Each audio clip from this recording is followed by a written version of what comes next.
ताज़ा तरीन खबर आपको दे रहे हैं। ईरानी वज़ीर ख़ारजा अब्बास अरग़ची अपनी मुख्तसर टीम के हमराह आज रात इस्लामाबाद पहुंच रहे हैं। उनकी आमद इस्लामाबाद में मुतवक्के है। अहम तरीन खबर आपको दे रहे हैं। ईरानी वज़ीर ख़ारजा अब्बास अरग़ची एक मुख्तसर टीम के साथ आज रात उनकी आमद मुतवक्के है इस्लामाबाद में। अब से कुछ देर पहले हमने आपको खबर दी थी कि अब्बास अरग़ची ने नायब वज़ीर आज़म वज़ीर ख़ारजा इसहाक़ डार से टेलीफोनिक गुफ्तगू की थी और अमन मुज़ाकरात के हवाले से अहम गुफ्तगू इस दौरान हुई थी। ईरानी खबर एजेंसी की जानिब से यह दावा भी सामने आया था कि अब्बास अरग़ची ने फील्ड मार्शल आसिम मुनीर से भी टेलीफोनिक गुफ्तगू की है। और अब हमें अहम तरीन ज़राए से ये खबर मौसूल हो रही है कि ईरानी वज़ीर ख़ारजा मुख्तसर टीम के हमराह उनकी आमद आज इस्लामाबाद में मुतवक्के है। इस वक्त की सबसे अहम तरीन खबर है, ईरानी वज़ीर ख़ारजा की मुख्तसर टीम के साथ आज रात इस्लामाबाद आमद मुतवक्के है। इस हवाले से मज़ीद डिटेल्स देंगे जियो न्यूज़ की नुमाइंदा ज़रमीन ज़हरा से। ज़रमीन बताएगा, बहुत ही बड़ी खबर है ये कि ईरानी वज़ीर ख़ारजा आज अपनी मुख्तसर टीम के साथ इस्लामाबाद उनकी आमद जो है वो मुतवक्के है। जी बिल्कुल, ये हुकूमती ज़राए ये बता रहे हैं कि ईरानी वज़ीर ख़ारजा अब्बास अरग़ची जो हैं वो मुख्तसर अपनी टीम के साथ आज रात इस्लामाबाद पहुँच सकते हैं। बातचीत और मुज़ाकरात का जो दूसरा राउंड है वो शुरू हो सकता है। गुफ्तगू के नतीजे में अमेरिका और ईरान के दरमियान इस्लामाबाद में अमन मुज़ाकरात का दूसरा राउंड जो है वो। ज़रमीन रुकिएगा, क्या आप ये बता रही हैं कि मुज़ाकरात के दूसरे राउंड के लिए आ रहे हैं? ये दूसरे राउंड से पहले के मामलात पर गुफ्तगू के लिए अब्बास अरग़ची आ रहे हैं? क्या आपके पास इस हवाले से मालूमात हैं? देखिए, हुकूमती ज़रा यही बता रहे हैं कि अमन मुज़ाकरात का जो दूसरा राउंड इस्लामाबाद में होना था, जो कि पहले राउंड के बाद एक ब्रेक थ्रू आ गया था और ईरान की टीम जो थी वो इस्लामाबाद पहले उन्होंने आना था और उसके बाद ये दौरा जो था वो डिले हो गया था। जबकि अमेरिका की लॉजिस्टिक और सिक्योरिटी टीम भी मुज़ाकराती अमल के लिए इस्लामाबाद में पहले से मौजूद है। लेकिन अब्बास अरग़ची जो है वज़ीर ख़ारजा, ईरानी वज़ीर ख़ारजा, वो अपने मुख्तसर टीम के साथ आज इस्लामाबाद पहुंचेंगे और फिर मुज़ाकराती अमल का ठीक है। ज़रमीन हमारे साथ ही मौजूद रही है, अपने नाज़रीन को ताज़ा तरीन सूरत हाल से आगाह करेंगे।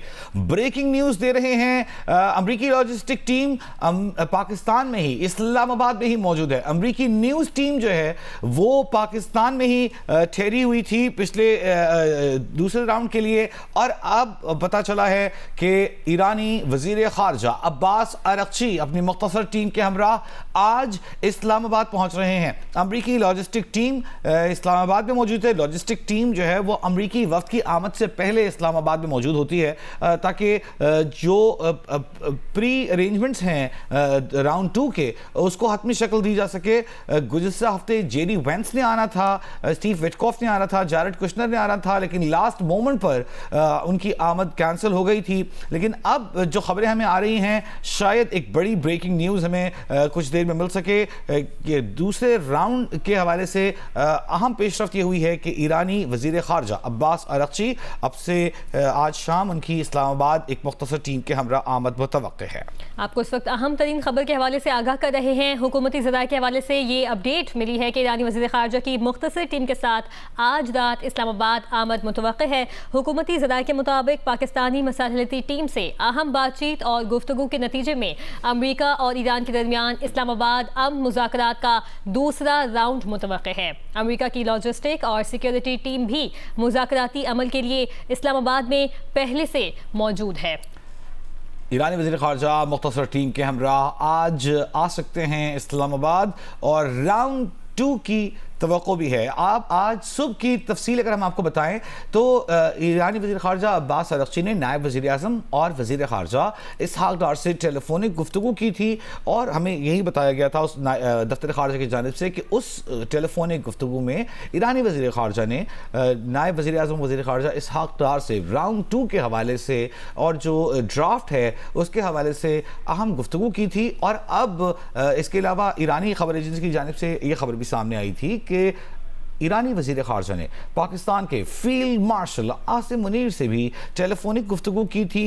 अमन मुज़ाकरात के हवाले से जो रुकावटें दूर करने की कोशिशें हैं उस पर गुफ्तगू हुई थी। जो ड्राफ्ट है उन मौज़ूआत पर गुफ्तगू हुई थी। राउंड 2 कब होना है, कैसे होना है, कितनी जल्दी हो सकता है, ये तमाम उमूर ज़ेर गौर आए थे। और अब बड़ी ब्रेकिंग न्यूज़ जियो न्यूज़ आपको दे रहा है और वो ये है कि पाकिस्तान मुसालिहती टीम से गुफ्तगू के नतीजे में अब गुफ्तगू के लिए राउंड 2 मुतवक्के तौर पर इस्लामाबाद में हो सकता है। ईरानी वज़ीर ख़ारजा अब्बास अरग़ची मुख्तसर टीम के हमराह आज इस्लामाबाद आ रहे हैं। याद रहे कि पाकिस्तान की दरख्वास्त पर 22 अप्रैल को ख़त्म होने वाली जो सीज़ फायर डेडलाइन थी, बुध की सुबह 4:45 पर 4:46 पर डेडलाइन ख़त्म हो रही थी सीज़ फायर की। पाकिस्तान की दरख्वास्त पर वज़ीर आज़म पाकिस्तान और फील्ड मार्शल आसिम मुनीर की दरख्वास्त पर सदर ट्रंप ने ऐलान किया था कि इन दोनों रहनुमाओं की दरख्वास्त पर सीज़ फायर एक्सटेंड किया जा रहा है। और सीज़ फायर एक्सटेंशन के वक्त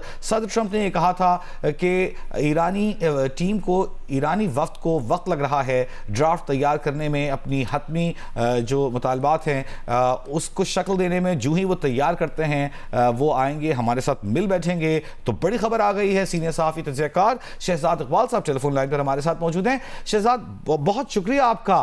अचानक बड़ी ब्रेकिंग न्यूज़ हमारे सामने है, बड़ा ब्रेक थ्रू दिखाई दे रहा है और बहुत ही खामोशी से राजदारी को बरकरार रखते हुए पाकिस्तान ने इस मसले को आगे बढ़ाया है। जी, यकीनन एक बहुत मुस्बत पेशरफ्त है, क्योंकि इस बारे में सवालात उठ रहे थे कि अब अगर अमेरिका जो है उनकी यहाँ पे लॉजिस्टिक और सिक्योरिटी मौजूद है, वो कब तक यहाँ पे रहेंगे, क्या वो वापस चले जाएंगे अगर मुज़ाकरात नहीं होते।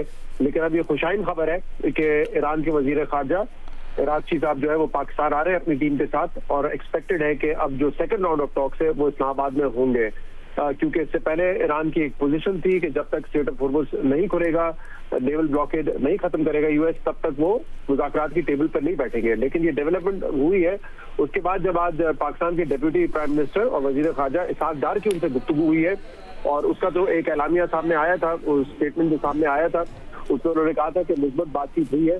लेकिन ये बजाय लगता है कि उसी गुफ्तगू के बाद ये फैसला हुआ है, और अब जो है वो वज़ीर ख़ारजा ईरान के पाकिस्तान आएंगे। जब वो आ रहे हैं तो हमें ये उम्मीद करनी चाहिए कि जाहिर सी बात है जो डिफरेंसेस पहले राउंड में थे उनको कुछ ना कुछ कम किया होगा, और शायद जो बाकी रुकावट है उस पर भी इत्तेफाक हो जाए। क्योंकि ऑब्वियसली हमें नजर आ रहा है, बड़ी ऑब्वियस सी बात है, दोनों साइड से नजर आ रहा है कि वो जंग की तरफ दोबारा लौटना नहीं चाहते। अभी भी आप देखें, एक इंडेफिनिट सीज फायर है, और जो भी मामला हो रहे हैं स्ट्रेट ऑफ हॉर्मुज़ में हो रहे हैं कि जो बोट्स हैं, जो वेसल्स हैं, उनको जो है निशाना बनाया जा रहा है, उन पर कब्जा किया जा रहा है। लेकिन बमबारियां नहीं हो रही है। ईरान पे ऐसा नहीं है कि हमला कर दिया है या ईरान ने जवाबी हमला खलीजी ममालिक पे किया है। तो ये एक मुस्बत बात है जिससे वाज़ेह इशारा ये मिल रहा है कि दोनों ममालिक वापस जंगी मैदान पर नहीं जाना चाहते फैसला करने के लिए। ठीक है, हमारे साथ ही मौजूद रहिएगा सोहेल बड़ाई साहब, सीनियर सहाफ़ी तजज़ियाकार हमारे साथ मौजूद है। सोहेल बड़ाई साहब, एक ब्रेक थ्रू उम्मीद की किरण दिखाई दे रही है at the end of the tunnel, आप किस तरह देख रहे हैं सूरत हाल को?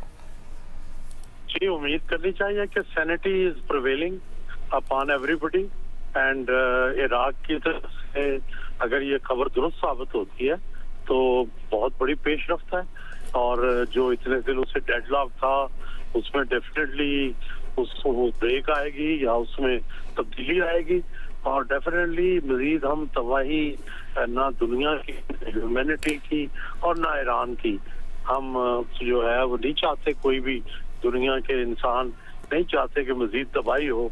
और मेरा ख्याल है कि अमेरिका ने भी अपना, अगर जो वो लड़ाई के लिए रोज ऊंचे बोल तो बोल रहे हैं, लेकिन अमली तौर पर उन्हें भी अंदाजा है कि अब इस लड़ाई से कुछ निकलने वाला नहीं है ज्यादा, और अल्टीमेटली मुज़ाकरात की मेज ही बेहतर होगी, जिस पर जो भी तय होगा वो दोनों फरीकों के लिए और इंसानियत के लिए और अमन के लिए वो बेहतर होगा। ठीक है शहजाद, अगर वापस आपकी तरफ आएँ तो लगता है कुछ देर पहले दफ्तर खारजा ने जो खबर दी थी और ईरानी न्यूज़ एजेंसी ने जो खबर दी थी कि अब्बास अरग़ची की बात हुई नायब वज़ीर आज़म वज़ीर ख़ारजा इसहाक़ डार से, और ईरानी खबर एजेंसी की खबर थी कि फील्ड मार्शल आसिम मुनीर से बात हुई है, तो यूँ लगता है कि उन्होंने अपनी आमद से मुताल्लिक़ ही इन दोनों रहनुमाओं को एतमाद में लिया होगा, और यकीनन ये मैसेज इस दौरान हम उम्मीद करते हैं कि वाशिंगटन को भी कन्वे कर दिया गया होगा। अगर डॉट्स कनेक्ट करें तो यूँ दिखाई देता है। जी जी बिल्कुल, देखें ना, यहाँ पे जो अमेरिकी टीम मौजूद है वो तो वापस गई नहीं। ये एक्सपेक्टेड था कि जेडी वेंस, विटकॉफ और कुशनर भी पाकिस्तान आएंगे, लेकिन ऑब्वियसली जब तक ग्रीन सिग्नल नहीं मिल रहा था तो वो तो नहीं उन्होंने ट्रैवल किया, लेकिन उनकी जो एडवांस टीम्स है वो तो पाकिस्तान में ही मौजूद है। तो ये यकीनन कम्युनिकेट किया होगा। इनफैक्ट आपको याद होगा 2 दिन पहले डोनाल्ड ट्रंप ने ये कहा था कि अगले 48 से 72 घंटे में मुज़ाकरात का अमल शुरू हो सकता है, इस बात का इम्कान है। यानी कि जुम्मे को उन्होंने कहा था कि इस बात का इम्कान है। तो वैसे तो उनकी कई सारी बातें जो है वो दुरुस्त साबित नहीं होती है, लेकिन मेरे ख्याल से पाकिस्तान ने इस पर एक भरपूर मीडिएशन की है और शायद हम कन्विंस करने में कामयाब हो गए हैं कि बातचीत के जरिए ही मजीद पेशरफ्त हो सकती है, क्योंकि जैसे मैंने कहा कि ईरान की एक पोजीशन थी और उनकी असूली पोजीशन बिल्कुल दुरुस्त थी, क्योंकि उन्होंने स्ट्रेट ऑफ हॉर्मुज़ खोलने का ऐलान किया था तो उसके जवाब में अमेरिका को भी नेवल ब्लॉकेड खत्म करनी थी, लेकिन उन्होंने नहीं की। इनफैक्ट वो उस नेवल ब्लॉकेड को मजीद सख्त करते गए, धमकियां देते रहे कि जितने भी जहाज यहाँ से जाएंगे ईरान की तरफ या ईरान से वापस आएंगे हम उनको तबाह कर देंगे। तो एक अखलाकी पोजीशन तो दुरुस्त थी, लेकिन अब एग्जैक्टली मुझे नहीं पता है कि किन बेसिस पर जो है इनको कन्विंस किया गया है, लेकिन लॉजिक और रैशनल तो यही कहता है कि, और सेंस भी यही कहती है कि जब बैठते हैं दो लोग आपस में, दो फरीक, तो ऑब्वियसली कोई ना कोई हल निकल आता है। और जैसे मैंने कहा कि बड़ा वाज़े अमेरिका तो चाहता है जंग से निकलना, क्योंकि आप देखें ना जो सीज फायर की मुद्दत खत्म हुई उससे पहले कितनी धमकियां उन्होंने दी थी कि हम ईरान के ऊपर दोबारा बमबारी करेंगे, ईरान को तबाह करके रख देंगे, ऐसे हमले होंगे जो पहले आपने नहीं देखे। लेकिन हुआ क्या कि जिस दिन सीज फायर खत्म होना था उसके बाद दोबारा उन्होंने एक सीज फायर का ऐलान कर दिया डोनाल्ड ट्रंप ने, जिसमें उन्होंने कहा कि पाकिस्तान की दरख्वास्त पर बिलखसूस फील्ड मार्शल आसिम मुनीर और वजीर आजम शहबाज शरीफ की दरख्वास्त वो उन्होंने कहा कि किया है, लेकिन कोई टाइमलाइन नहीं दी। उन्होंने कहा कि जब तक ईरान की तरफ से हमें इत्तला नहीं मिलती या उनकी तरफ से बातचीत आगे नहीं बढ़ती तब तक ये जारी रहेगा, यानी कि एक इंडेफिनिट सीज फायर था। तो इससे बड़ा क्लियर है कि अमेरिका तो इस जंग से निकलना चाहता है, उनको एक एग्जिट चाहिए। एग्जिट दोनों फरीक ये चाहेंगे कि हाई लेवल है, अमेरिका भी चाहेगा कि अगर वो इस जंग में शामिल हुआ था तो अपने लोगों को दिखाए, दुनिया को दिखाए कि हमने क्या हासिल किया है। दूसरी तरफ ईरान भी ये चाहेगा कि जो पोस्चरिंग हो वो ये हो कि हमने अपना दिफा भरपूर तरीके से किया है। और जहां तक मिलिट्री अटैक की बात है उस पर तो उन्होंने वाकई दिफा किया अपना, बेशक नुकसान बहुत हुआ है लेकिन किसी भी मौके पे वो पीछे नहीं हटे हैं। और ये खुशाइन बात है कि अब दोनों जो है वो जंगी मैदान के बजाय एक सिफारतकारी के जरिए मामला को हल करना चाहते हैं। ठीक है शहजाद, हमें इस वक्त शाजिब खानजादा ने ज्वाइन किया, सीनियर सहाफ़ी तज़कियाकार। शाजिब, एक खुशकुन खबर आ रही है, ये बड़ा ब्रेक थ्रू हो सकता है। इस हफ्ते के अवाइल में तवक्को की जा रही थी, लेकिन हफ्ते के अवाखिर जो होते हैं, जो वीकेंड्स होते हैं, वो ज़्यादा सूटेबल होते हैं मुज़ाकरात के लिए। यूँ लगता है कि राउंड 2 होने जा रहा है।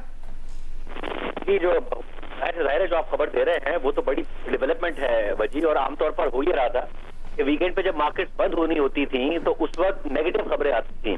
आज क्योंकि मार्केट का आखिरी दिन होगा, पाकिस्तानी मार्केट तो बंद होने वाली है, फिर अमेरिकन मार्केट खुलना है, तो उससे पहले ये मस्बत डेवलपमेंट होना तो बहुत अच्छी बात है। अगर ये खबर साबित होती है तो जाहिर है मुज़ाकरात का रास्ता एक दफा फिर खुल रहा है, यानी कि दोनों ममालिक के दरमियान अगर आमने सामने बैठते हैं तो बड़ी अहम बात होगी। मगर ईरानी वज़ीर ख़ारिजा आ रहे हैं तो अमेरिका की तरफ से कौन आएगा और बाकी तालिबात क्यों नहीं आ रहे हैं, ये बहुत सारे सवालात हैं जो कि पैदा होंगे और जाहिर है आगे पता चलेगा। मगर क्योंकि ज़राए से और हुकूमती ज़राए से खबर आ रही है तो एक मस्बत ही खबर है, मगर क्योंकि बहुत सारे वेरिएबल्स इसमें इन्वॉल्व होते हैं। सदर ट्रंप तो खुद कोई बात करते हैं, उसके बाद मुकर जाते हैं। ईरानियों की तरफ से भी काफी दफा यह हुआ कि एक कमिटमेंट आई मगर सदर ट्रंप ने कोई बात कर दिया, कोई कदम उठा दिया और बात रिवर्स हो गई। तो ये बहुत कुछ होता रहा है। उम्मीद करते हैं कि इस दफा जो खबर आ रही है वो अमली तौर पर भी सही साबित हो आगे जाके। अच्छा, आपने बात की स्टॉक मार्केट की, तो हमने देखा है कि 2100 पॉइंट्स मनफी जा रही थी मार्केट, लेकिन जो ही ये खबर आई है तकरीबन उसने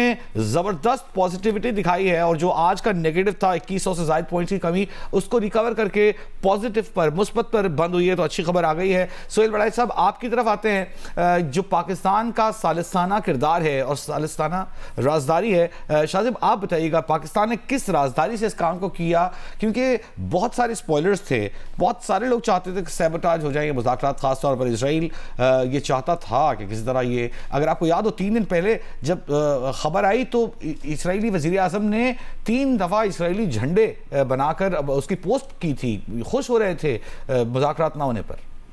देखिए, ज़ाहिर पाकिस्तान ने जो सालिस को जितना न्यूट्रल होना चाहिए उतना न्यूट्रल होने का किरदार अदा किया है और इसी वजह से अमेरिका और ईरान दोनों ने पाकिस्तान का शुक्रिया भी अदा किया है और पाकिस्तान पर भरोसे का इजहार भी किया है। इस सब के दरमियान बहुत दफा हो सकता था कि पाकिस्तान एक फरीक पर दबाव डालने के लिए मीडिया में ऐसी खबरें लीक कर रहा होता। ये भी हो सकता था कि पाकिस्तान किसी एक फरीक की साइड ले रहा होता और इसमें जितना इंटेंसिटी है और जितनी ज्यादा इस वक्त दोनों ममालिक के दरमियान इख्तलाफात हैं, टाइम लगना नहीं था कि दूसरे फरीक को समझ आ जाती। और सदर ट्रंप तो जितना उनका टेम्परामेंट के मसाइल हैं, उन्होंने तो फौरन कुछ ना कुछ कह देना था या कुछ ना कुछ पोस्ट कर देना था। ईरान जितना सेंसिटिव है और फॉरेन पॉलिसी को और डिप्लोमेसी को जितना संजीदगी से लेकर चलता है, उन्होंने भी कुछ कह देना था। तो पाकिस्तान ने बहुत ही एक ईमानदार सालिस का अभी तक किरदार अदा किया है, जिसकी वजह से दोनों ही फरीकों ने पाकिस्तान का शुक्रिया भी अदा किया है। अब क्योंकि जब मामला तबालत पकड़ते जाए वजी, और मामला ऐसे हो कि जिसमें दोनों तरफ में जंग छिड़ी हो या फिर स्ट्रेट ऑफ हॉर्मुज़ जैसे मसाइल पैदा हो, तो ये होता है कि दोनों फरीकों को एक दूसरे पर तो भरोसा नहीं होता, मगर फिर जो एतमाद है वो दरमियान में खत्म होना शुरू हो जाता है, सालिसों को भी मुश्किल पड़ जाती है बीच में। तो पाकिस्तान भी एक मुश्किल पोजीशन में है, इसलिए बेहतर है कि दोनों फरीक आमने सामने ही बैठे हैं, बजाय इसके कि Pakistan for the longest time दोनों के दरमियान इस तरीके से पैगाम रसानी करे। शहजाद, आपका भी ये ख्याल है कि पाकिस्तान ने फैसला किया कि दोनों जो फरीक हैं उनका इत्मीनान हासिल किए रखे और वो सामने आमने टेबल पर बैठकर मसला हल करें? गुज़िश्ता रोज़ सदर ट्रंप का बयान बड़ा अहम था, उन्होंने कहा कि वो चाहें तो डील फौरन हो जाए, लेकिन वो चाहते हैं कि दायमी अमन कायम हो, दायमी मुआहिदा हो। तो जो इंटेंट है, सदर मसूद पेज़ेश्कियान के बयान भी हमने देखे, वो बार बार इस बात को, मुज़ाकरात को, सिफारतकारी को, अमन को मौका देने की बात करते रहे हैं। तो इंटेंट दोनों जानिब दिखाई दे रही है पॉजिटिव। और आज जो इंटरेस्टिंग बात है वो ये है कि मिनिस्ट्री ऑफ फॉरेन अफेयर्स से जो स्टेटमेंट आया था उसमें उन्होंने ये कहा था कि जो फॉरेन मिनिस्टर है ईरान के, अब्बास अरागची, उन्होंने खुद कॉल किया था इसहाक डार साहब को, जो हमारे डिप्टी प्राइम मिनिस्टर और फॉरेन मिनिस्टर है, उनको खुद कॉल किया और सीज फायर पे जो डेवलपमेंट्स हैं, जो डिप्लोमेटिक एफर्ट्स हैं, उन सब पे बात हुई। और पाकिस्तान का उन्होंने दोबारा पाकिस्तान को अप्रिशिएट भी किया जो पाकिस्तान की एफर्ट रही है। तो उनका खुद कॉल करना और इसके बाद आज एक सीज फायर के हवाले से दूसरी बैठक होना, मेरे ख्याल से ये सारी चीजें बड़ी पॉजिटिव है। एक दो दिन से आप भी देख रहे होंगे वजी, इस तरह की खबरें आ रही थी कि पाकिस्तान जो है वो उसका झुकाव किसी एक साइड पर है, यानी कि अमेरिकी की साइड पर है, और वो ईरान को बहुत ज्यादा पुश कर रहे हैं कि आप पाकिस्तान आए और मुज़ाकरात करें, जबकि ईरान की एक पोजीशन है कि जब तक स्ट्रेट ऑफ हॉर्मुज़ पे ब्लॉकेड नहीं खत्म होगा वो मुज़ाकरात नहीं करेंगे। इस तरह की इत्तलात, ट्वीट्स वगैरह तो चल रहे थे सोशल मीडिया पे, मेरे ख्याल से गैर जरूरी थे, क्योंकि पाकिस्तान देखें, पाकिस्तान की इंटेंट क्या है? इंटेंट तो यही है कि जब साथ बैठेंगे दो फरीकैन। लेकिन शहजाद, सॉरी आपकी बात इंटरप्ट करें, ट्वीट्स वगैरह को छोड़ के कुछ वेस्टर्न पेपर्स में हमने इस तरह के पीसेस देखे हैं, लेकिन उन पीसेस के पीछे उनकी नीयत भी नजर आती थी कि पाकिस्तान को मलाइन किया जाए। बहरहाल पाकिस्तान अपनी न्यूट्रलिटी और अपनी इंटीग्रिटी बरकरार रखे। बिल्कुल रखिए और एक प्रिंसिपल पोजीशन पे रखिए कि पाकिस्तान जो है इस खत्ते में पीस और स्टेबिलिटी चाहता है, और इसमें अगर किसी एक फरीक को इस बात पे ज्यादा पुश किया जा रहा है कि आप आए, बैठे, बातचीत करें, तो मेरे ख्याल से ये गैर जानिबदारी नहीं दिखाता है, ये तो एक एफर्ट दिखाता है, जानिबदारी नहीं दिखाता है, सॉरी, एक एफर्ट दिखाता है कि आप चाहते हैं कि मुज़ाकराती मेज पर बैठ के जो भी मसाइल हैं वो एक डिप्लोमेटिक अंदाज में हल किए जाए। तो मेरे ख्याल से गैर जरूरी तनकीद थी कि पाकिस्तान एक साइड को क्योंकि बहुत ज्यादा पुश कर रहा है, जो कि नहीं चाहते मुज़ाकरात में आना, तो ये पुश करना कोई जानिबदारी शो करता है। मुझे नहीं लगता है कि बात ऐसी, हमें इंटेंट देखना चाहिए। पाकिस्तान ने नेकनीति से कोशिश की है, एक असूली पोजीशन लेके कोशिश की है, तो उसको अप्रिशिएट करना चाहिए। ठीक है शाहज़ेब, आपसे ये सवाल रखते हैं कि इंटेंट के हवाले से सवाल हो रहा था कि पाकिस्तान ईरान, तनकीद ये रही थी कि ईरान को ये लग रहा है कि पाकिस्तान अमेरिका की ज्यादा साइड ले रहा है, अमेरिका को लग रहा था ईरान की साइड पर ज्यादा झुकाव है, तो अब इसका खात्मा हो जाएगा इन सारी कयास आराइयों का या पाकिस्तान को मलाइन करने की कोशिशों का? देखिए, और जाहिर है क्योंकि दोनों तरफ से क़यादत ने ऐसी कोई बात नहीं कही है ना, ईरान की क़यादत की तरफ से आई, ईरान की क़यादत की तरफ से, तो जब ये इस किस्म की कयास आराइयाँ की जा रही थी तो इस्माइल बक़ाई साहब ने उससे के बाद भी कहा है कि पाकिस्तान पर ट्रस्ट करते हैं, पाकिस्तान की तारीफ करते हैं, बड़ा अच्छा किरदार है, ट्रंप ने भी तारीफ की है। शहजाद बहुत अहम बात कर रहे हैं कि पाकिस्तान का रोल किस तरफ है। लाइक फॉर एग्जाम्पल, अगर पाकिस्तान का ये झुकाव की बात की जाती है, पाकिस्तान अगर झुकाव का इल्जाम लगा के कह क्या रहे हैं, ये कह रहे हैं कि जी पाकिस्तान कोशिश कर रहा है कि बस किसी भी तरीके से मुज़ाकरात हों और दोबारा जंग ना छिड़े, यानी कि पाकिस्तान पर इल्जाम यह लगाया जा रहा है कि पाकिस्तान हर हाल में चाहता है कि अमन हो जाए।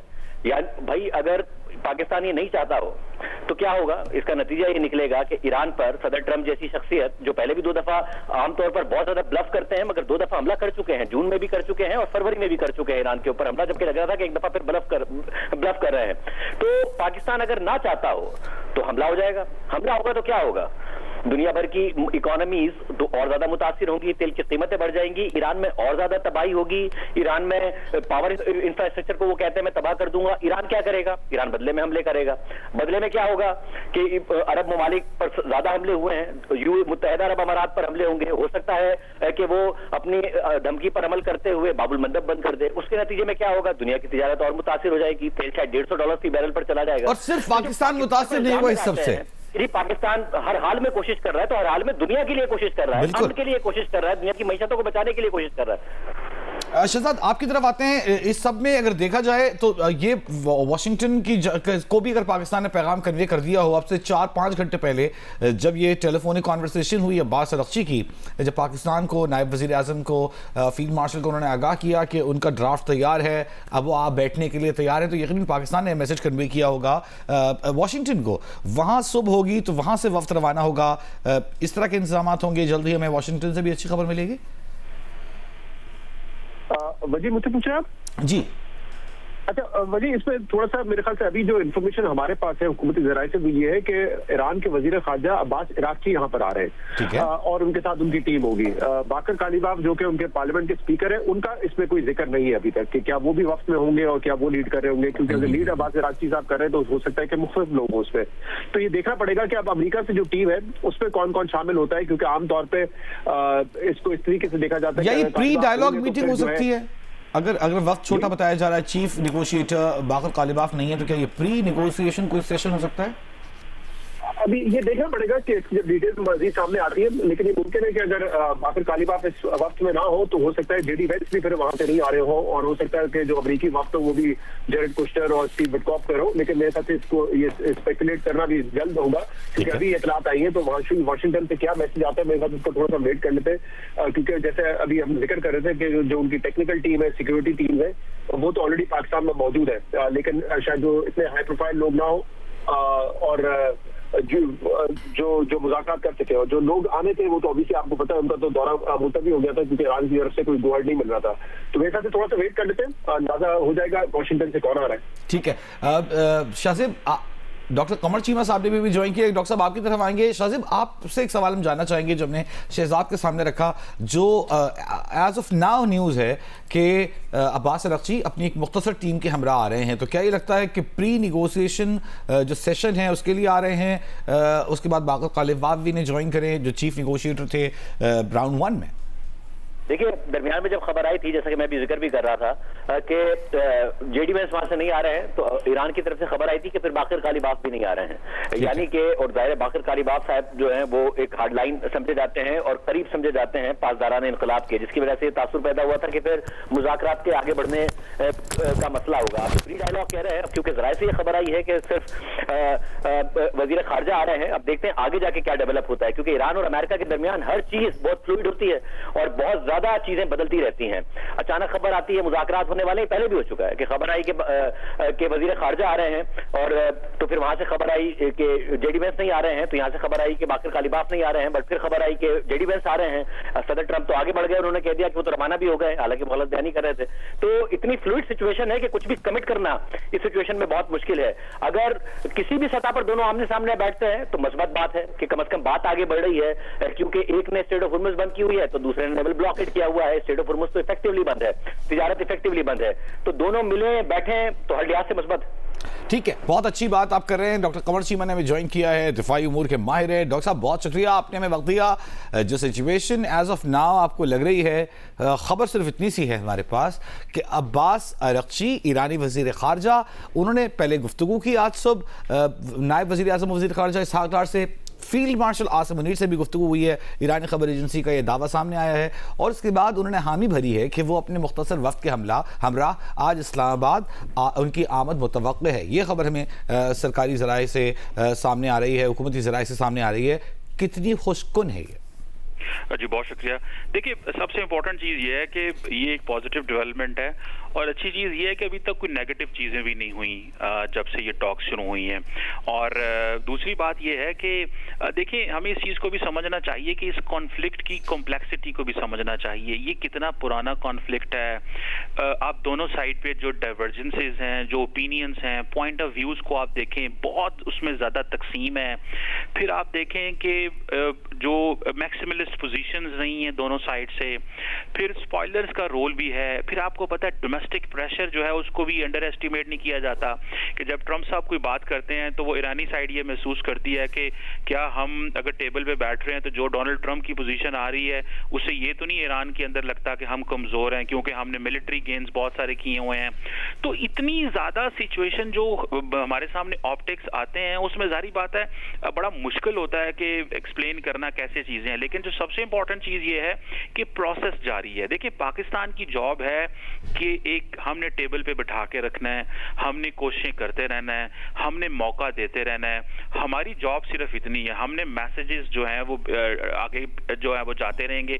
मुझे लगता है कि कहीं ना कहीं के ऊपर बेहतर चीजें हो रही हैं, और पाकिस्तान ने पहले, आपको पता है, जब सीज फायर हुआ तो दोनों ममालिक जो है वो लॉक हो गए हुए थे एक सिचुएशन के अंदर, समझ नहीं आ रही थी कैसे। हमने एक एग्जिट सिचुएशन तब भी दोनों ममालिक को दी, और उस वक्त दोनों नैरेटिव बना रहे थे। अभी भी आप देखें, जब से सीज फायर हुआ, नैरेटिव बनाने की ज्यादा बातें हो रही हैं, और बीच में उस नैरेटिव बनाने के चक्कर में जो एक्चुअल हम टॉक्स करने जा रहे थे, या उसमें जो प्रोसेस था, उसमें रुकावटें आ गई। और क्योंकि जो आपने कल रात देखा होगा कि न्यूयॉर्क टाइम की एक स्टोरी भी आई थी कि जिसमें जो ईरान के तमाम जो स्टेक होल्डर्स हैं डिसीजन मेकिंग के अंदर, क्योंकि उन तक एक्सेस नहीं है, चीजें इंफॉर्मेशन पहुंच नहीं रही, अगर इंफॉर्मेशन पहुंचती है तो वापस आने में टाइम लगता है।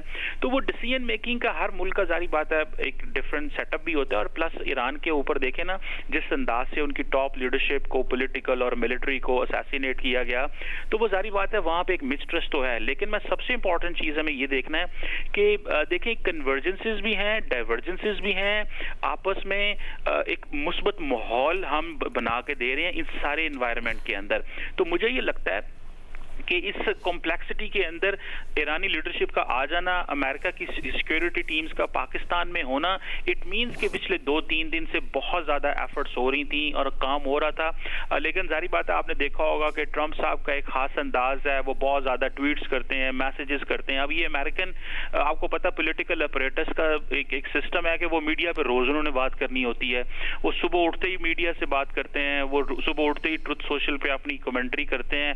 तो उससे जारी बात है। और फिर आपको पता है, अमेरिकी सदर का स्टाइल भी ऐसा है कि उनको कोई बंदा डिक्टेट भी नहीं कर सकता, कह भी नहीं सकता, जो उनका दिल कर रहा होता है वो बोल रहे होते हैं। तो जिसकी वजह से थोड़े से मसले मसाइल आए हैं। लेकिन मैं समझता हूं जो सबसे इंपॉर्टेंट चीज ये है कि उम्मीद अभी है। ठीक है, शहज़ाद आपकी तरफ भी आएंगे, शहज़ाद आपकी तरफ भी आएंगे, लेकिन एक खबर हमारे पास आ रही है, अयाज अकबर उस खबर के साथ हमारे पास मौजूद हैं। अयाज, इस्लामाबाद में क्या बताया जा रहा है, क्या तैयारियां हैं ईरानी वफ्द के हवाले से? बिल्कुल, हमारे पास इतलात यही है कि अमेरिकन वफ्द जो है वो आज उनके आने का, वहाँ से रवानगी का इम्कान है। और इस हवाले से हमें ज़राए ने बताया कि वहाँ से ये वफ्द रवाना हो सकता है। इस हवाले से हमारे पास जो इतलात आ रही हैं वो यही है कि वफ्द जो है वो आज किसी भी वक्त जो है वहाँ से रवाना होगा। हमें ये भी इतलात आ रही हैं कि इस वक्त में अमेरिका के जो नायब सदर है जेडी वेंस, वो भी इस वक्त में हो सकते हैं। और उनके साथ पहले दौर में जो दो उनके साथी थे, डेविड स्टीव विटकॉफ और जैरेड कुशनर, जी डेविड कुशनर, वो भी इस वक्त का हिस्सा हो सकते हैं। लेकिन यानी आप हमें ये खबर दे रहे हैं, यार हम आपको रोक के पूछते हैं कि आप बता रहे हैं कि अमेरिकी वफ्द की आमद भी मुतवक्के है? जी बिल्कुल, उनका आना भी जो है मुतवक्के है। इस हवाले से हमारे पास इतलात आई हैं कि जो अमेरिकी वफ्द है वो भी जो है वो वहाँ से आज रवाना होने का उनका इम्कान है, उनकी रवानगी आज हो सकती है। वक्त में कौन कौन शामिल होगा इस हवाले से हमारे पास इतलात तो जरूर है, लेकिन इसके हवाले से हमारे पास कोई ऑफिशियल कंफर्मेशन नहीं है कि उस वक्त में कौन कौन होगा। लेकिन ये भी कहा जा रहा है कि जो अमेरिकी नायब सदर हैं जेडी वेंस, वो इस वक्त को लीड कर सकते हैं, उनका जो है वो आने का इम्कान है। ठीक है अयाज हमारे साथ ही मौजूद रहिए। शाहज़ेब, खबर हमने सुनी है कि अब अमेरिकी वफ्द के आने की इत्तलात भी मौसूल हो रही हैं। अगर वो फौरन भी फ्लाई करते हैं तब भी 14 से 15 घंटे का एक स्टॉप ओवर के साथ वक्त लगता है।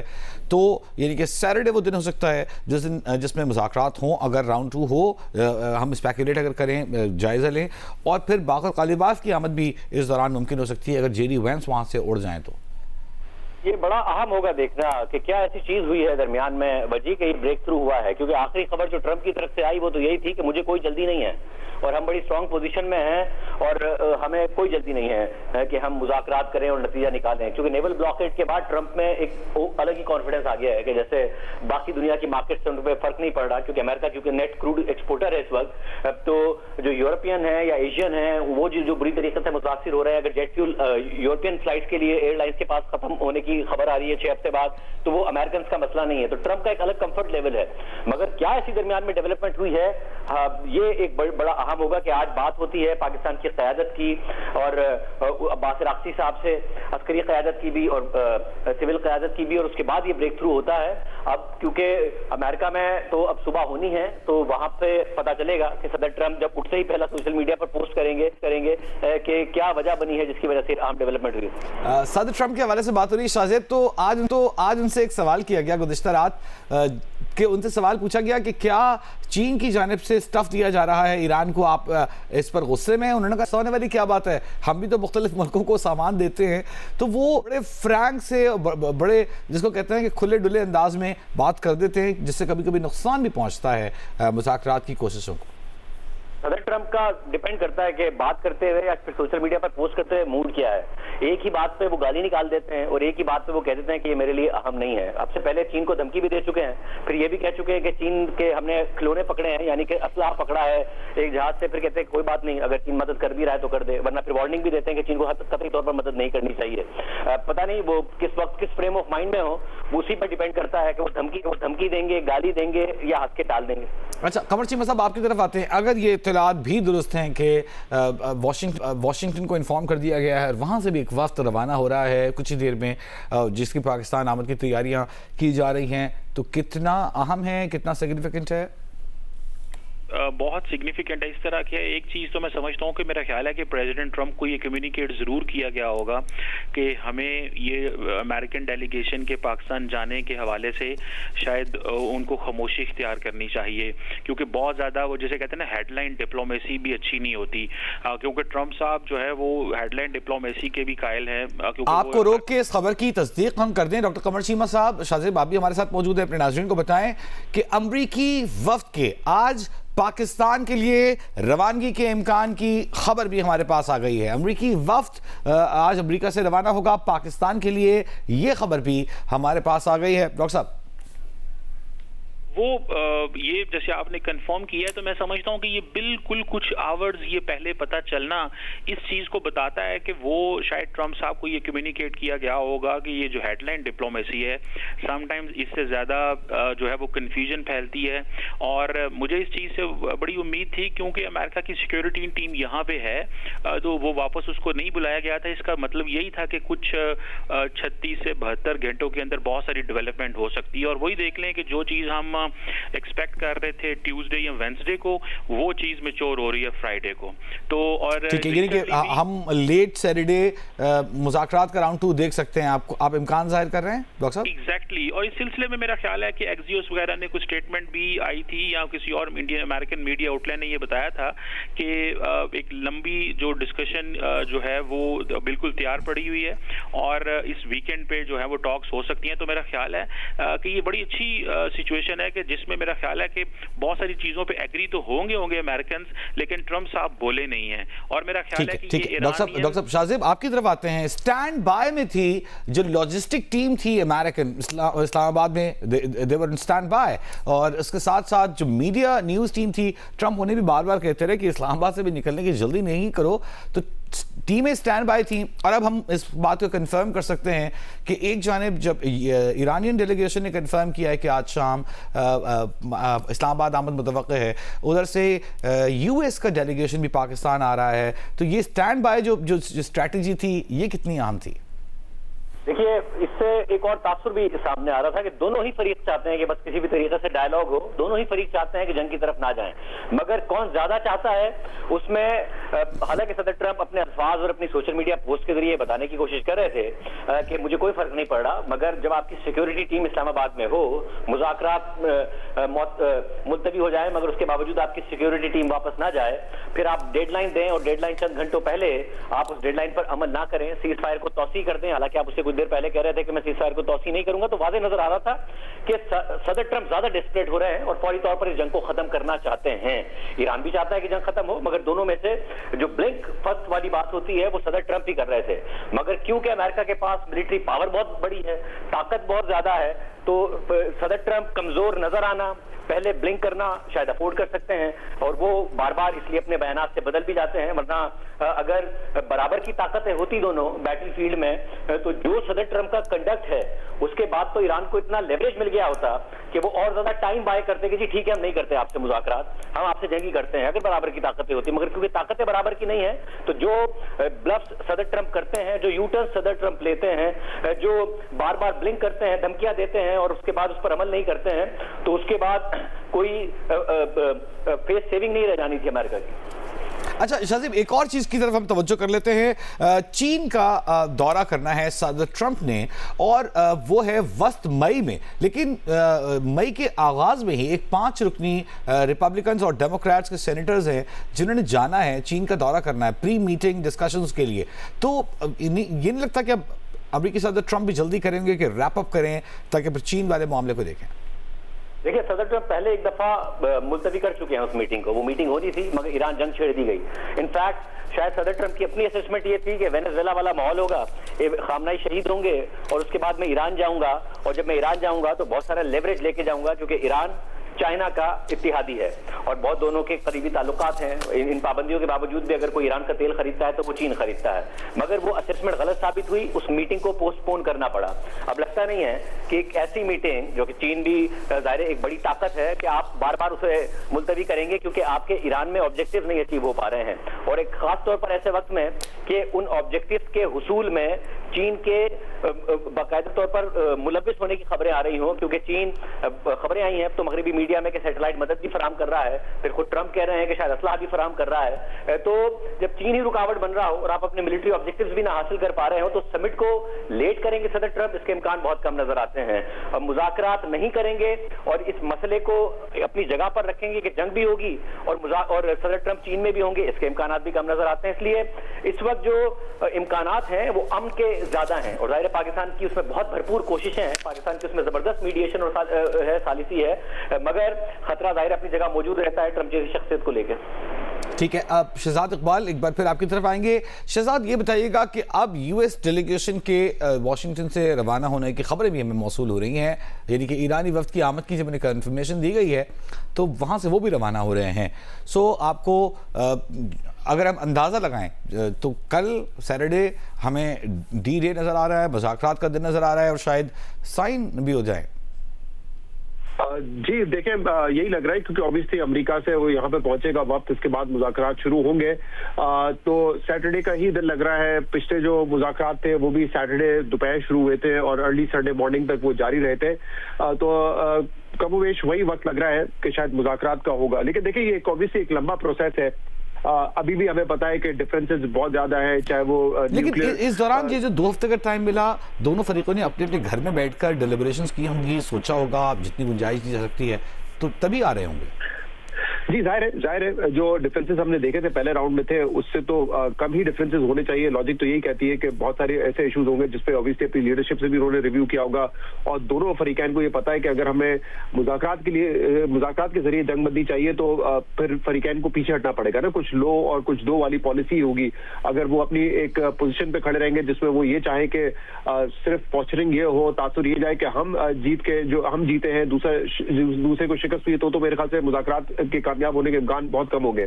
तो अभी भी बहुत सारी ऐसी चीजें हैं जिसपे वो शायद कन्वर्ज कर जाए। कुछ अभी भी ऐसे इश्यूज होंगे जिसपे डाइवर्जेंस मौजूद हो, जैसे मैं कह रहा था स्टॉक पाइल का क्या करना है, इस हवाले से क्या ईरान ने कोई फैसला कर दिया है, जो फ्यूचर उनकी न्यूक्लियर इन्रिचमेंट होगी उस पर ईरान का मौकिफ कोई तब्दील हुआ है या उस पर कोई अमेरिका अपने मौकिफ से पीछे हटा है, जो एसेट्स हैं उनके ईरान के, उनको अनफ्रीज करने के हवाले से क्या फैसला हुआ होगा, सैंक्शंस है, और फिर ऑब्वियसली स्ट्रेट ऑफ हुर्मुज जो कि एक बहुत ही बुनियादी नुकता इस वक्त बन चुका है क्योंकि दोनों ने उसकी ब्लॉकेड की हुई है। स्ट्रेट ऑफ हुर्मुज को ईरान कह रहा है कि हमने भी बंद किया हुआ है और अमेरिका ने भी बंद किया हुआ है, तो उसका मुस्तकबिल क्या होगा वो पूरे इस खित्ते के लिए बड़ा मैटर करता है। तो मेरे ख्याल से इसमें से अभी भी एक लॉन्ग प्रोसेस है। ऑब्वियसली जब दूसरी दफा मुज़ाकरात हो रहे हैं तो हम ऑप्टिमिस्टिक तो है, लेकिन एक कॉशियस अप्रोच रखनी चाहिए कि इन दोनों मुल्कों के दरमियान बहुत फासला है, बहुत पुरानी एक लड़ाई है, तो उसको एक ही नशिस्त में सॉर्ट आउट कर देना या एक दो नशिस्तों में ये शायद मुमकिन ना हो। तो कितना एग्रीमेंट कॉम्प्रिहेंसिव डील होगी, कुछ महदूद चीजों पे इत्तेफाक होगा, मेरे ख्याल से ये कहना अभी कबल वक्त है। लेकिन कुछ चीजें तो ऑब्वियसली हमें पता है जिसपे इस वक्त डिसएग्रीमेंट बहुत ज्यादा है। जो नुकात मैंने गुनाए उस पर अभी तक हमें नहीं पता कि एग्जैक्टली दोनों तरफ से अब क्या लचक दिखाई गई है। तो जब बैठेंगे साथ सामने आएंगी तो वो शेयर भी करेंगे कि किस बात पे इत्तेफाक होता है। ठीक है, अच्छा कमर शीमा साहब आपकी तरफ आते हैं। हु ब्लिंक्स फर्स्ट की अगर बात की जाए सीज फायर के बाद, तो ट्रंप के पास शायद वक्त कम था, उन्होंने इतनी लंबी जंग प्लान नहीं की थी, वो बहुत जल्दी क्विक ऑपरेशन करके निकलने के मूड में थे, लेकिन उनकी तवक्को से बहुत ज्यादा लंबी चल गई जंग, जिसलिए वो जल्दी जल्दी चाहते थे कि ये मामला हो जाए, मुआहदा हो जाए। देखिए आपको पता है वो शुरू में तो यही सोचे हुए थे, जैसे हमने वेनेजुएला में चीज़ें की थी, हफ्ते 10 दिन में चीज़ें हो जाएंगी, लीडरशिप असैसिनेट हो जाएगी, नए लोग आ जाएंगे, हम उनसे बात करेंगे, उनको बहुत कुछ सारी बातें बताया गया होगा और वो उस हिसाब से चल रहे थे। लेकिन जो सबसे इंपॉर्टेंट इस लिए देखें ट्रंप साहब के लिए जो इंपॉर्टेंट चीज़ है ना, वो है चाइना। ट्रंप साहब को ये था कि जब लास्ट महीने, पिछले महीने 31 मार्च से 2-3 अप्रैल उन्होंने चाइना जाना था, तो उनको ये था कि अगर हमें ईरान में सिग्निफिकेंट डेवलपमेंट मिल जाए तो मैं चाइनीज लीडरशिप के साथ जाके बात करूंगा। जी मेरे पास एनर्जी डोमिनेंस है, आप वेनेजुएला से तेल लेते थे वो भी मेरे पास है, आप ईरान से तेल लेते थे उसके ऊपर भी मेरा कंट्रोल है। तो वो एक पोजीशन ऑफ स्ट्रेंथ के साथ ईरान चाइना से बात करना चाहते थे। लेकिन अभी जारी बात है वो ना हुआ, तो वो जंग लंबी हो गई। अब वो मिड मई में जा रहे हैं। इस वक्त देखें चाइना के अंदर बड़ा वेट हो रहा है ईरानी अमेरिकन बिजनेसमैन का, और अमेरिकन भी बड़े इंटरेस्टेड हैं चाइनीज के साथ काम करने में। देखें ये बिलियंस ऑफ डॉलर्स के, ट्रिलियंस ऑफ डॉलर्स पे चीजें जानी हैं और टैरिफ भी लगे हुए हैं चाइना के ऊपर। तो ये और अमेरिकन एडमिनिस्ट्रेशन ये भी समझती है और ट्रंप साहब ये भी समझते हैं कि क्योंकि घर में जो है वो माहौल इस तरह का है कि इलेक्शंस आने हैं अक्टूबर नवंबर में, तैयारियां करनी है, तो वो एक बड़ी पॉजिटिव आउटलुक देना चाहते हैं कि चाइना से वो बहुत सारी कामयाबियां समेटना चाहते हैं। तो वो मेरा ख्याल ये है कि जो ये अभी सिचुएशन है इसमें वो कुछ ना कुछ बेहतर फैसले करेंगे। और कहा जा रहा है कि एक एमओयू शायद साइन हो जाए। अगर वो एमओयू साइन हो जाता है और एक डील जो है वो 2 महीने बाद हो जाती है, कोई एग्रीमेंट बाद हो जाता है, जिसके चांसेस नजर आ रहे हैं, मतलब ये जारी बात है मीडिया में बहुत सारी चीजें रिपोर्ट हो रही हैं, तो मुझे लगता है कि वो शायद चाइना के साथ एक कॉन्फिडेंस के साथ, इस वक्त एक अमेरिकन बायपार्टिजन डेलीगेशन ऑलरेडी जो है वो चाइना के अंदर जा रहा है और वो जारी बात है वहां पे जाके बात करेंगे। और चाइनीज भी बड़े इंटरेस्टेड हैं कि वो ट्रंप साहब की पोजीशन इंडो पैसिफिक पे, ताइवान पे और जो बायलैटरल मसले हैं ट्रेड के ऊपर देखना चाहते हैं और समझना चाहते हैं कि ट्रंप किस अंदाज से चीजों को लेकर चलते हैं, क्योंकि 1.5 साल हो गया है और ट्रंप की जो पोजीशन है वो ये है कि वो चाइना के साथ कारोबार भी करना चाहते हैं और एक पोजीशन ऑफ स्ट्रेंथ से भी से बात करना चाहते हैं। तो चाइना के अंदर भी ये उनके डेलीगेशन का वेट किया जा रहा है और ट्रंप साहब मेरा नहीं ख्याल कि अगले मई तक जो है वो कोई इस जंग को जारी रखना चाहेंगे, क्योंकि उनकी जो महंगाई हुई है इस वक्त अमेरिका के अंदर वो बिल्कुल उनके नैरेटिव को सपोर्ट नहीं करती। जो इवन कि आपको याद होगा जो मेयर का इलेक्शन था वो ग्रोसरीज के ऊपर हारे, तो इस तरह की चीजें। अच्छा, अब शाहज़ीब आपकी तरफ आते हैं। जिस दौरान ये सीज फायर रहा, तकरीबन 3 हफ्ते का ये वक्त है, इस दौरान अगर हम देखें तो जंग तो रुकी हुई थी लेकिन साइऑप्स जारी थे, वीडियो अटैक्स एक दूसरे पर जारी थे। एक जानिब जब जहां ईरान की ब्लॉकेट थी तो जवाब में अमेरिका ने भी ब्लॉकेट का ऐलान कर दिया। फिर ईरान ने वीडियो जारी की एक बहरी जहाज पर कब्जे की कि उनकी पासदारान इनकलाब गार्ड्स ने किस तरह उस जहाज पर कब्जा किया, बहरी जहाज पर।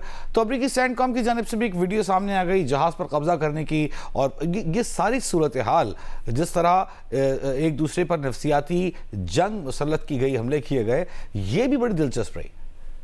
जी, और जाहिर है अब जब एक दूसरे पर मिसाइल नहीं बरसा रहे हैं तो ऐसा लगता है कि इस वक्त मुकाबला इस बात का है कि कौन ज्यादा बहरी जहाजों पर कब्जा करेगा। और सदर ट्रंप क्यों पहले धमकी दे देते हैं, मगर जब ईरान ने भी किया और क्योंकि वो जहाज लाइबेरिया के और पनामा परचमबरदार जहाज थे दोनों, तो कह दिया व्हाइट हाउस ने कि जी हमें कोई फर्क नहीं पड़ता क्योंकि हमारे जहाज ही नहीं है, तो ये सीज़फायर की खिलाफ वर्जी नहीं है। वरना तो बड़ी धमकी दी थी उन्होंने कि कोई भी जहाज जो गुजरेगा अगर उसके साथ कुछ भी किया तो फिर कार्रवाई होगी। तो अब वाज़ेह तौर पर नजर आ रहा है कि जीरो सम गेम है, इनफैक्ट लूज गेम है। अमेरिका लूज करता है क्योंकि अमेरिका में भी महंगाई होती है, अगर कमी नहीं हो रही वहां पर तेल तेल और गैस की, क्योंकि उनके पास मौजूद है, मगर महंगाई तो हो रही है क्योंकि जो इंटरनेशनल मार्केट में कीमतें होती हैं वही अमेरिका में कीमतें होती हैं। अगर ब्रेंट $103 का है तो WTI क्रूड भी $95 का है। गैस अगर यूरोप के लिए महंगी है तो अमेरिका के लिए भी महंगी है। ज़ाहिर यूरोप और एशिया का मसला यह है कि महंगी भी है, दस्तयाब भी नहीं है, मगर अमेरिका में अगर दस्तयाब है मगर महंगी बहुत है। और ट्रंप ये वादा करके आए थे कि वो तेल और गैस को महंगा नहीं होने देंगे, और बाइडेन पर इसी बात पर तनकीद करते थे और कहते थे कि मेरा ओपेक के ऊपर इतना ज्यादा कंट्रोल है, और जो कि था भी। अरब ममालिक उनको खुश करने की कोशिशें करते रहते थे, ट्रिलियंस ऑफ डॉलर की इन्वेस्टमेंट के वादे करते थे, कीमतें बढ़ ना जाएं तेल की इंटरनेशनल मार्केट में। ओपेक के इजलास में हमें नजर आता था कि उल्टा सप्लाई बढ़ाने की बात कर रहे होते थे, हालांकि कीमतें $60-70 फी बैरल पर थी। बट अब क्योंकि प्रेशर बढ़ रहा है तो दोनों ममालिक ऐसा लगता है कि अपने अपने वोटर सपोर्टर को मुतमईन करने के लिए एक दूसरे के जहाजों पर कब्जे कर रहे हैं। मगर ये सूरत हाल कितने अरसे तक चल सकती है? आप कितने जहाजों पर कब्जे कर सकते हैं? तो जाहिर है मुज़ाकरात की मेज पर ही बैठना है, दोबारा जंग भी करेंगे तो भी मुज़ाकरात की मेज पर ही बैठना है। शहजाद, आपकी तरफ आते हैं, ये बताइएगा कि जंग हमारी दुआ भी है, हमारी कोशिश भी है, पाकिस्तान की ख्वाहिश भी है, भरपूर सफारती कोशिशें भी हैं कि कल अमन मुआहिदा हो जाए और ये दोनों मुल्क रहें, लेकिन जो तवानाई की कीमतें जहाँ चली गई हैं, तवानाई एजेंसीज का ख्याल ये है कि इसको 6 महीने से 8 महीने लगेगा नॉर्मल होते हुए। एक बहरान है जिसका ट्रिकल डाउन इफेक्ट जो है वो पूरी दुनिया को मुतासर करेगा और लंबे अरसे तक मुतासर करेगा।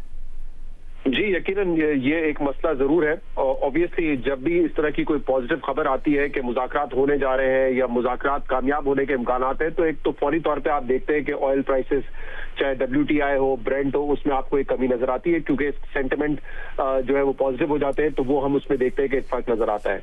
बट इस खत्ते में ऑब्वियसली जो एनर्जी इंफ्रास्ट्रक्चर पे तबाही हुई है, चाहे वो ईरान हो या खलीजी ममालिक हो, वो बहुत ज्यादा है। एक जो रिपोर्ट आई थी उसके मुताबिक तकरीबन 80 से ज्यादा एनर्जी इंफ्रास्ट्रक्चर हैं जिनको निशाना बनाया गया है। उसमें कुछ तबाह हुए हैं, कुछ जो है वो बच गए हैं, लेकिन थोड़ा सा नुकसान हुआ है उनको। और इसका जो एस्टिमेट लगाया गया था इस लॉस का तकरीबन वो $58 बिलियन का है। तो ऑब्वियसली जो एनर्जी सप्लाईज मुकम्मल तौर पर बहाल होने में वक्त लग सकता है। कतर का अपना स्टेटमेंट था कि उनके जो सबसे बड़ा LNG का प्लांट था, उनको जब नुकसान पहुंचा तो उन्होंने भी कहा है कि 2 से 3 साल इसमें लग सकते हैं कि वो अपनी सप्लाईज को दोबारा, अपनी प्रोडक्शन को दोबारा बहाल करें। तो इसमें सेटल होने में तो कुछ वक्त जरूर लगेगा। लेकिन जो एक आमदोरफ्त का सिलसिला है, क्योंकि अभी तो आपको पता है कि शिप्स ही नहीं आ पा रहे हैं। पाकिस्तान के हवाले से भी अभी देखे ना, कहा जा रहा था कि स्पॉट पे हम LNG लेने जा रहे हैं या कतर से हम LNG लेने जा रहे हैं, और वो जहाज जो है स्ट्रेट ऑफ हॉर्मुज़ बंद होने की वजह से वापस लौट गया और हम स्पॉट पे हमें देने जा रहे हैं LNG। तो इस तरह के बहुत महंगी हम खरीद लेंगे। जी, जो इस तरह के मसाइल है कम से कम वो तो हल हो जाएंगे अगर कोई ना कोई अग्रीमेंट हो जाता है, किसी ना किसी नतीजे में पहुंचते हैं। क्योंकि इसमें आप देखें ना, जो स्ट्रेट ऑफ हॉर्मुज़ की इस वक्त पोजीशन है, चाहे इस पर अमेरिका जितना भी कह रहे हैं, ये बात बिल्कुल शाजिर साहब सही कह रहे थे कि वहां पे भी आप देखें मुख्तलिफ स्टेट्स में मुख्तलिफ नौयत की कीमतों में इजाफा हुआ है। हाँ, उनके पास जो है स्टॉक्स मौजूद है तो उनको सप्लाई का कोई इशू नहीं है, लेकिन कीमतें वहां पे भी बढ़ रही है। डोनाल्ड ट्रंप का जो पहला साल था उसमें वैसे ही बड़े उनके ऊपर तनकीद होती रही कि आपने तो कहा था आएंगे तो महंगाई कम होगी, जॉब्स क्रिएट करेंगे, लेकिन ये हो नहीं रहा है वहां पर। और अभी आहिस्ता आहिस्ता महंगाई में कमी होना शुरू हुई थी, कुछ उनके इंटरेस्ट रेट्स नीचे आ रहे थे और फिर ये जंग की वजह से वापस वो वहां पे देखा जा रहा है कि एक स्लो डाउन भी है और महंगाई भी है। तो ऑब्वियसली उनकी मैशत पर भी इसका असर जरूर पड़ता है। और इस पूरे स्ट्रेट ऑफ हॉर्मुज़ से आप देख रहे हैं जो उनके इत्तेहादी हैं वो भी सामने नहीं आए। वो बार बार जब ईरान ने स्ट्रेट ऑफ हॉर्मुज़ बंद किया हुआ था, वो यूरोपियन कंट्री से कहते रहे कि आपको ज्यादा इशू होना चाहिए तो आप सामने आए, आप खुलवाने में मदद करें। किसी ने वहां पे जो है उनका साथ नहीं दिया। जब बंद कर रहे थे तब भी उन्होंने सबको बुलाया कि हम ये बंद करने जा रहे हैं, इसको हमें सपोर्ट करें। वहां पे भी कोई सपोर्ट करने के लिए उनको तैयार नहीं है, क्योंकि ऑब्वियसली हर मुल्क की मैशत जो है वो हर्ट हो रही है। और अभी तक जो है दुनिया में कमेंटेटर्स हो या दूसरे एक्सपर्ट्स हो, वो अंदाजा लगाने की कोशिश करें कि इस जंग से अमेरिका हासिल क्या करने आया था और हासिल क्या करके जा रहा है। रिजीम चेंज भी नहीं हुआ है।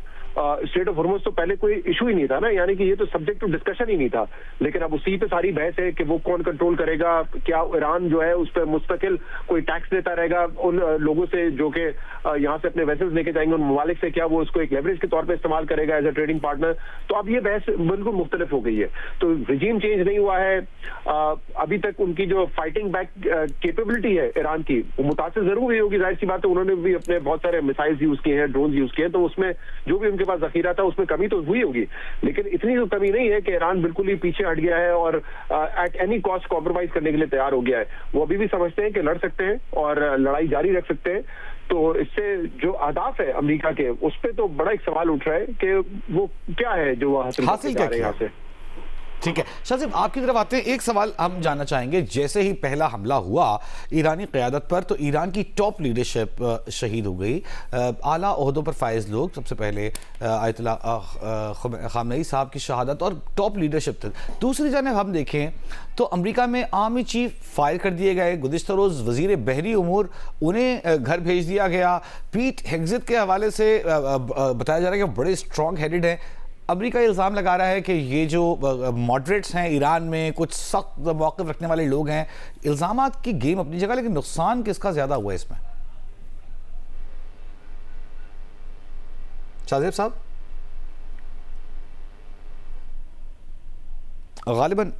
गालिबन हमारे साथ मौजूद नहीं है। कमर शीमा साहब, आपकी तरफ आते हैं। ये बताइएगा कि किसका नुकसान ज़्यादा हुआ? एक जानिब तो आला तरीन कमान जो थी, फौजी कमान थी, जो सुप्रीम लीडर थे, उनकी शहादत हुई। दूसरी जानिब हमने देखा कि अमेरिका में कुछ लोगों को इसकी प्राइस पे करनी पड़ी, आर्मी चीफ को घर जाना पड़ा, गुज़िश्ता रोज़ वज़ीर बहरी उमूर को फारिग कर दिया गया। ऐसे वक्त में जब आबना हरमुज़ में एक बड़ी नेवल ब्लॉकेड जारी है, बड़ी नेवल एक्टिविटी US नेवी की इस वक्त दुनिया भर की पानियों में जारी है।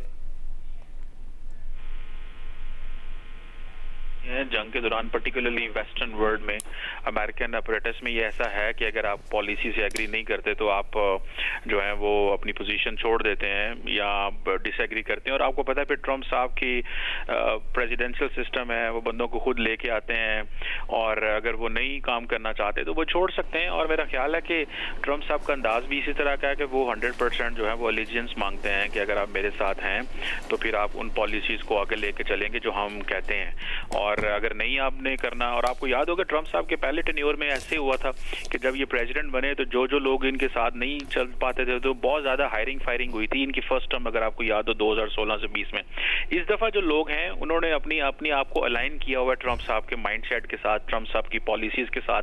तो लार्जली कोई इतनी बड़ी जो है ना वो तोड़फोड़ नजर नहीं आई उनकी कैबिनेट के अंदर, सिवाय इसके कि कुछ लोग उनको इन्होंने फायर किया ट्रम्प साहब ने। तो अभी ये जो सिचुएशन है इसमें क्योंकि ये एक बहुत दुनिया देख रही है, जो अंदर लोग बैठे हैं वो देख रहे हैं कि दुनिया की सप्लाई चेन इससे मुतासर हो रही है, इकोनॉमी मुतासर हो रही है। और बहुत सारे जो जाहिर बात है डिसीजन मेकर्स ट्रम्प साहब की कैंपेन टीम के अंदर वो सोच रहे होंगे कि ये जो हम फैसले कर रहे हैं ये अमेरिकन इकोनॉमी के लिए अच्छे नहीं है, ओवरऑल इकोनॉमी के लिए अच्छे नहीं है। आप देखिए ना जो मिसट्रस्ट ट्रम्प साहब को फेस करना पड़ा अमेरिका को उनके एलाइज की तरफ से। बरतानिया ने क्या कहा, यूरोप जो है वो नहीं हुआ, नेटो को आवाजें मारते रहे को आओ स्ट्रेट ऑफ हार्मुज को खुलवाओ, लेकिन कोई नहीं आया। जापान, चाइना सबको कहते रहे कि देखो तुम्हारे भी तो यहाँ से जहाज गुजरते हैं तो तुम नहीं है। बाकायदा नेटो को जो कहा कि जो स्टेटमेंट नेटो के बारे में ट्रम्प ने दी वो देखें, वो कितनी बड़ी फ्रस्ट्रेशन थी कि अमेरिकन सेटअप के अंदर। फिर नेटो ने अपनी जो पोजीशन क्लियर की कि देखिए जी हम तो एक डिफेंसिव अलायंस है, ये तो नहीं आप दुनिया में जहां मर्जी कैंपेन शुरू कर दे और हम आपके साथ जाके वहां बॉम्बिंग शुरू कर देंगे। तो मेरा ख्याल है इसी तरह का जो डिफरेंस ऑफ ओपिनियन है वो अमेरिका के अंदर भी था। और आपको याद होगा कि इनके जो काउंटर टेररिज्म के शख्स ने जब रिजाइन किया तो उन्होंने कहा जी मैं तो एग्री नहीं करता, ये तो इजराइल की जंग थी। जी तो ये तो इजराइल की जंग थी। तो आपको उससे पता चलेगा कि डिफरेंसेस तो होते हैं हर टीम के अंदर। और खास तौर पे ये वहां पे तासुर जो है वो एक पूरे का पूरा मीडिया का तबका या पॉलिसी मेकर्स ये कह रहे हैं कि ये अमेरिका की जंग नहीं थी। कमर शीमा साहब, एक लम्हे के लिए आपको रोकेंगे, 5 बज गए हैं शाम के। एक छोटा सा हेडलाइंस हम शामिल करेंगे, वापस आएंगे। और अब्बास अरगची की मुख्तसर वफ्द के हमरा पाकिस्तान आमद, अमरीकी वफ्द की पाकिस्तान के लिए रवानगी। आने वाले दिनों में आज और कल क्या सूरत हाल बन सकती है इस्लामाबाद टॉक्स 2 पर बात करेंगे एक छोटे से हेडलाइन ब्रेक के बाद।